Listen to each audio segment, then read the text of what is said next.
guys, welcome back. So today I'm making a Chelsea bunny bed. I saw this online because obviously Chelsea needed a new bed and my daughter absolutely adored it for her dolly. So we tried our very best to make it ourselves. So I had some foam boards sitting around, so I cut them down to size. The big bit was 1 inch wide by 6.5 inches long. And then the shorter bit is 1 inch wide by 4 inches long.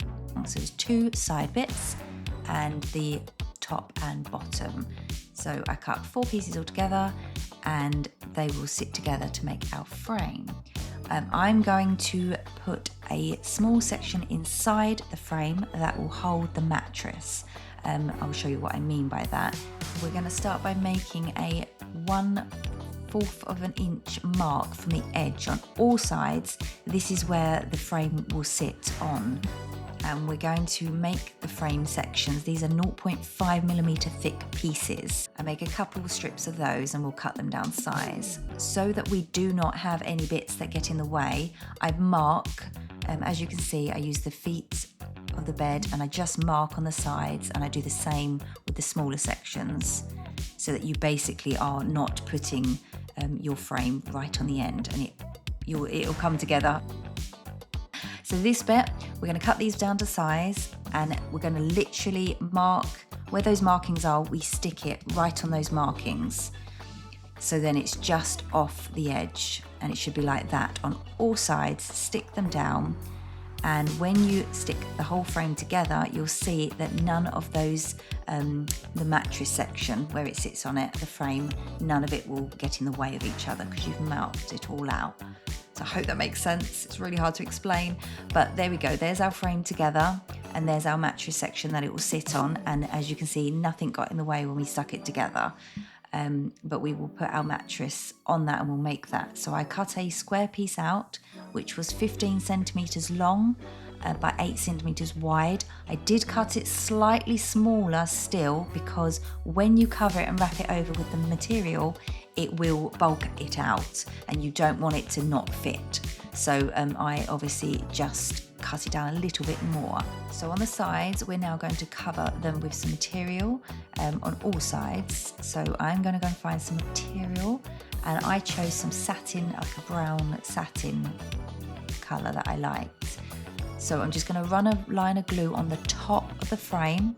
I fold over my material so it's a perfect edge, and I just glue it onto there. Please be careful, the glue does seep through and it's hot, so be very, very careful. Then once I've done that, you can fold the edges of the side and pin them down with some glue. It depends on how you want to wrap your frame. You do it whatever way you feel fine to do it. I cut mine down on one side and I folded it right over. So I put glue on the bottom of it and I pulled it nice and tight, the fabric, and then I attached it to the bottom with the glue. So it really held. I did not put glue on the side of it because it seeps through the material and you can see it. Secure it underneath with some glue. So there we go, you'll see it looks nice and tidy, and you've secured it on the top. You've wrapped it round, no glue on the side, and glue on the bottom to hold it in place, and then inside just to keep it that bit out of the way. Like I said, the sides you can fold them over. I actually sort of pushed the fabric inside because it comes like a tube, and I pushed it inside like that, and then I just secured it with some glue. I covered all the sides. Take your time. It is a bit fiddly. It did take me some time, so I didn't want you to watch all of that. So I did it off camera. So I've done all the sides, as you can see, and it looks lovely.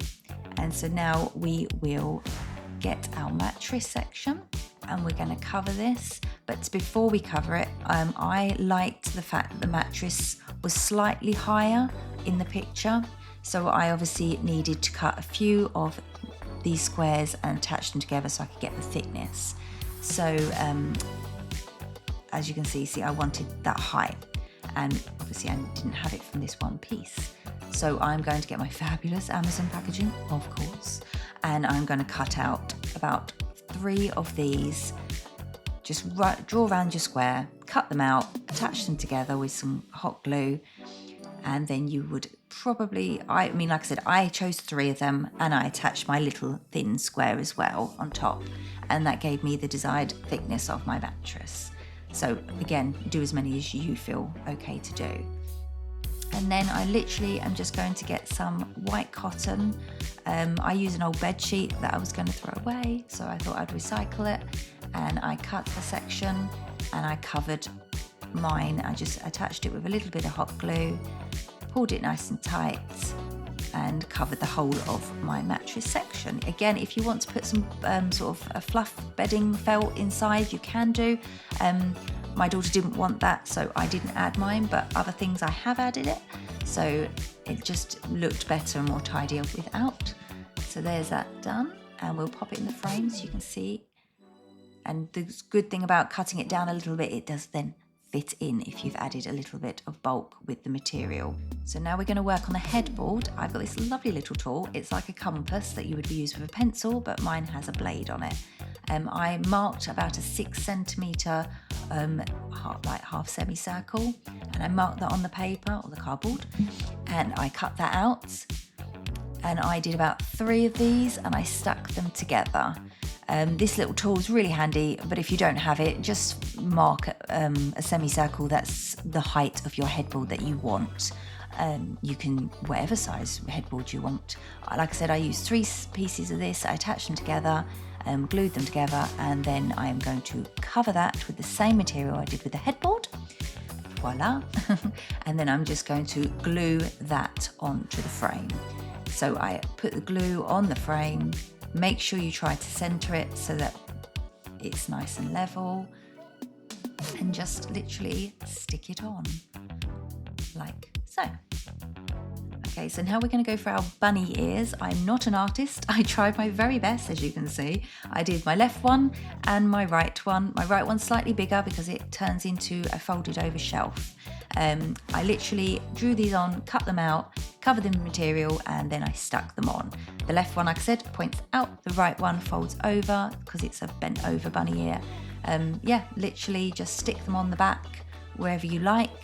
I did decide I was going to actually stick down the mattress because it kept popping out and it made the frame very fragile. So put some glue on the little shelf inside of your frame and then stick the mattress down. It made it very secure then, and I felt it was less fragile. Yep, just stick it down and there we go. You have your very cute little bunny bed for Chelsea. I added a little pillow and a little blanket that I had in another video, and I thought they were perfect for this, so I nicked them, put them on my bed, and it's perfect for Chelsea. I will iron that blanket because that'll do my brain in, so there we go, much better. So Chelsea's now having a little sleep in her very cute custom-made little bed for her. I hope you enjoyed making it with me. Come and follow for more videos. Any requests, please let me know, that would be great. But now Chelsea has her very own little bed and it's really, really cute. So I hope you enjoyed. Thanks again. Bye.